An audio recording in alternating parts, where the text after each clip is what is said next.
ज्या पद्धतीने नाही, असं म्हणावं लागेल की काँग्रेस पक्ष घाबरला, त्यांचे आमदार घाबरले, कारण त्यांना लातूरकरांना फेस करायचं नाहीये, आमच्या सर्व सन्माननीय सदस्यांना फेस करायचं नाहीये, म्हणून त्यांनी पहिलंच 28 विषय वाचून सभा तहकूब केली. त्यांना जर फेस करता आलं असतं तर त्यांनी संवाद घडून आणला असता, तिथं चर्चा होऊ दिली असती, लातूरकरांचं प्रतिनिधित्व करणारे सर्व नगरसेवकांचं ऐकून घेतलं असतं. पण त्यांनी अजिबात तसं काही न करता, त्यांना माहिती होतं की अडचण होणार आहे, त्याच्यामुळं घाबरून त्यांनी सभा लगेच तहकूब केली आणि सर्वसामान्यांच्या सदस्यांच्या अधिकारावर आणि लातूरकरांच्या प्रश्नांवर पाणी टाकण्याचं त्यांनी काम केलेलं आहे. जसं आता विरोधी पक्षनेते म्हणाले की सगळे महत्वाचे विषय होते की आदरणीय चाकूरकर साहेबांचा पुतळा कुठं उभा करायचा, तर देवेंद्र भाऊंनी सभेमध्ये सांगितलं की पुतळा महानगरपालिकेच्या आवारामध्ये उभा झाला पाहिजे आणि त्याला जी काही मदत आहे, त्याला जी काही खर्च येईल तो महाराष्ट्र शासन देईल. आपल्याला कामच काय करायचं होतं, फक्त ठराव घ्यायचा होता आणि महानगरपालिकेमध्ये तो पुतळा बसवायचा ठराव घेऊन महाराष्ट्र शासनाकडे पाठवायचा आहे. पण त्याच्यात सुद्धा त्यांनी खोडसाळपणा केला. म्हणजे कशा पद्धतीने आदरणीय चाकूरकर साहेबांचा अपमान करता येईल असा प्रयत्न त्यांनी त्या विषय पत्रिकेमध्ये केला. ते काय म्हणाले की पुतळ्याचं ठिकाण बदलून त्यांनी ग्रीन बेल्टमध्ये कुठेतरी आदर्श कॉलनीमध्ये उभं करण्याचं प्रस्तावित केलं, तिथं त्यांचा अपमान केला.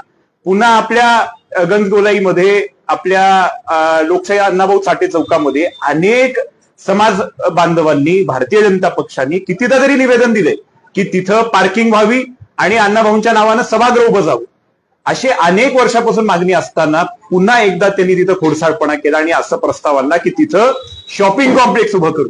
आणि तिसरी महत्वाचा विषय की 75 फुटी पुतळा इतकी नौटंकी ते करतायत की आता 25 लाख रुपये खर्च करून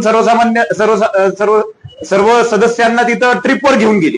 बरं ठीक आहे, सगळ्यांना घेऊन जाऊन पाहणी केली, कशासाठी करायचं, तर जेव्हा 10 कोटी रुपये भारतीय जनता पक्षाच्या शासनानं मंजूर केले, आदरणीय पालकमंत्री शिवेंद्रराजे भोसले साहेबांनी तांत्रिक मान्यता घेऊन तो अंतिम टप्पा घातला.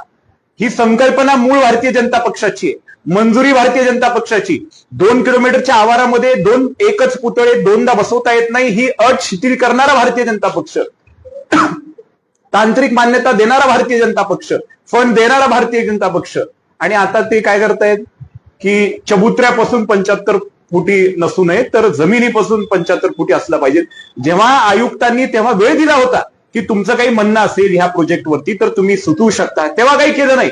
म्हणजे जसं आमदारांनी पहिल्यांदा विधानसभेमध्ये त्यांचं वक्तव्य तुम्ही पाहिलं असेल, ते काय म्हणाले होते की अशा पुतळ्याची एकाच आवारामध्ये आवश्यकता आहे का, तिथून त्यांचा विरोध सुरू झालेला आहे. आता जेव्हा वर्क ऑर्डर निघाले, काम सुरू करायचे, तेव्हा पुन्हा एकदा ते काम रखडण्यासाठी, होऊ न देण्यासाठी आता ते पुन्हा एकदा ह्या सगळ्या गोष्टी पुढे आणतायत. तिथं सुद्धा त्यांचा तो डाव दिसतोय. आणि चंदीगडला जायचा त्यांनी प्रस्ताव मांडलेला आहे. म्हणजे चंदीगड आणि इतरत्र ठिकाण असं त्याच्यात त्यांनी अभ्यास दौरा म्हणून मांडलेला आहे. म्हणजे आता पुन्हा ते काय ते डोंगर, काय ते झाडी, काय ते असाच प्रकार आहे. म्हणजे पूर्ण शहर आपलं आता खड्ड्यात आहे, पूर्ण शहर चिक्कलमय झालेलं आहे. लोकांना एवढ्या कचऱ्याच्या, पाण्याच्या, विजेच्या अडचणी आहेत आणि दुसरीकडे आता ही काँग्रेसवाले सगळे चंदीगडला मस्त टूर करायला जाणार. किती असंवेदनशीलपणा आहे. म्हणजे एकीकडं सगळ्या सर्वसामान्यांचे प्रश्न आणि दुसरीकडे तुम्ही चंदीगडला टूर करायला जाता. हैदराबादहून आले नाही की आता चंदीगडचा प्लॅन केला, आता पुढे लगेच 3ऱ्या महिन्यामध्ये पुन्हा उटी काश्मीरचा प्लॅन करतील. म्हणजे ही त्यांची वृत्ती आहे. सिरियसनेस अजिबात राहिलेला नाहीये, विजन नाहीये. कुठला तर विषय आणायचा ज्याच्यात पैसे मिळतात, ज्याच्यात मलिदा खाता येतो, तो विषय आणायचा, त्याला झाकून घ्यायचं, चर्चा होऊ द्यायची नाही आणि तो विषय रेटून न्यायचा आणि पैसे खायचे. 26 कोटीचे कामं आज सुद्धा स्थगित आहेत. त्याच्यावरती का भाष्य करत नाहीत? काय झालं त्या 26 कोटी कामाचं? त्याला जर तुम्ही काम चालू नसाल करत, मग त्या विकासाला अडचण निर्माण करण्याचा प्रयत्न कोण करते? काँग्रेस पक्ष. म्हणजे तिथं पण तुम्हाला पैसे खायचे. कचऱ्याचं टेंडर आहे, कुठला कचरा प्रत्येक घरामध्ये जाऊन गोळा केला जातो? वर्गीकरण होतं का? त्यांनी सगळे बारकोड लावलेले, ते बारकोड कोण स्कॅन करते ह्याचा जरा तपास करा म्हणावं त्यांना. आपल्या घंटा गाडीवरती जीपीएस लावलं पाहिजे, ते जीपीएसच्या आकड्यानुसार त्यांचं बिल निघालं पाहिजे.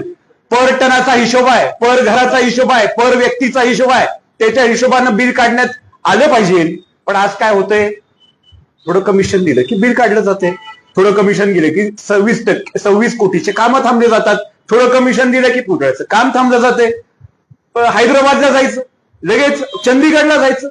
म्हणजे इतका असंवेदनशील कारभार सध्या शहरामध्ये चालू आहे. याचा निषेध भारतीय जनता पक्षाचा प्रत्येक सदस्य करतोय. आणि हळहळ लागेल आपल्या जनतेची. काय परिस्थिती आहे शहराची बघा. सर्व सन्मान्य सदस्यांना हेच बोलायचं होतं की त्यांना लोक विचारतायत की कस काय खड्डे पडले, चिखलात लोक पडतायत, डोकं फुटतायत, कोण आहे जबाबदार ह्याला? आणि तुम्ही छत्तीसगडला जाणार, तुम्ही आदरणीय चाकूरकर साहेबांचा अपमान करणार, तुम्ही ते 75 फुटी पुतळा होऊ देणार नाही, तिथं अण्णाभाऊ साठेंचं त्या ठिकाणी आपल्या सभागृह करायचं ते होऊ देणार नाही. म्हणून हा सगळा जो काही प्रपंच काँग्रेस पक्ष करतोय ही वेगळी काहीतरी दिशा. मी सुद्धा महानगरपालिकेत होतो, आम्ही असं कधीच वातावरण अनुभवलेलं नाहीये.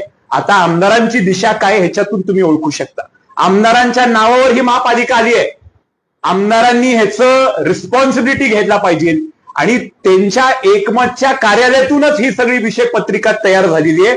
म्हणून त्यांचाही निषेध आम्ही सर्व भारतीय जनता पार्टीचे कार्यकर्ते करतो. की फक्त नौटंकी चालू आहे, आपल्या प्रश्नांची जाण इथं आता राहिलेली नाहीये.